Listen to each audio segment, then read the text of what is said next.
ఇటీవల ప్రముఖ వ్యాపారవేత్త ముఖేష్ అంబానీ కొడుకు అనంత్ రాధిక ప్రీ వెడ్డింగ్ వేడుకలు ఘనంగా జరిగిన విషయం తెలిసిందే. 3 రోజుల పాటు నిర్వహించిన ఈ వేడుకలు ప్రపంచంలోనే అత్యంత ఖరీదైన ఈవెంట్గా నిలిచింది. దీనికి బాలీవుడ్ స్టార్స్తో పాటు పలువురు సినీ ప్రముఖులు హాజరై సందడి చేశారు. అంతేకాకుండా ఈ వేడుకలో డ్యాన్స్ పెర్ఫార్మెన్స్ వంటివి చేసి కోట్లలో డబ్బు సంపాదించుకున్నారు. ముఖ్యంగా ఇందులో సల్మాన్ ఖాన్, అమీర్ ఖాన్, షారుఖ్ ఖాన్ వంటి స్టార్స్ పాల్గొనడం నెట్టింట చర్చనీయాంశంగా మారింది. ఈ క్రమంలోనే స్టార్ హీరోయిన్ కంగనా బాలీవుడ్ స్టార్ను ఉద్దేశించి ఓ సంచలన పోస్టు పెట్టింది.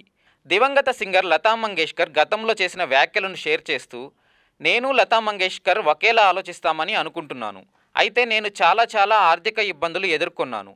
కానీ కొన్ని నిర్ణయాలను ఎప్పుడూ మార్చుకోలేదు. పెళ్లిళ్లలో, అవార్డుల వేడుకల్లో పెర్ఫార్మెన్స్ ఇవ్వడానికి చాలా ఆఫర్లు వచ్చాయి. కానీ నేను వాటిని ఒప్పుకోలేదు, దూరంగా ఉన్నాను. ఇక ముందు కూడా అలాగే ఉండాలని అనుకుంటున్నాను. డబ్బు కంటే గౌరవం ముఖ్యమైనదని నేను నమ్ముతాను. కాబట్టి డబ్బుల కట్టలు వస్తున్నా వద్దు అనుకున్నాను. యువత కూడా అర్థం చేసుకోవాలి, షార్ట్ కట్స్ అస్సలు మంచివి కాదు.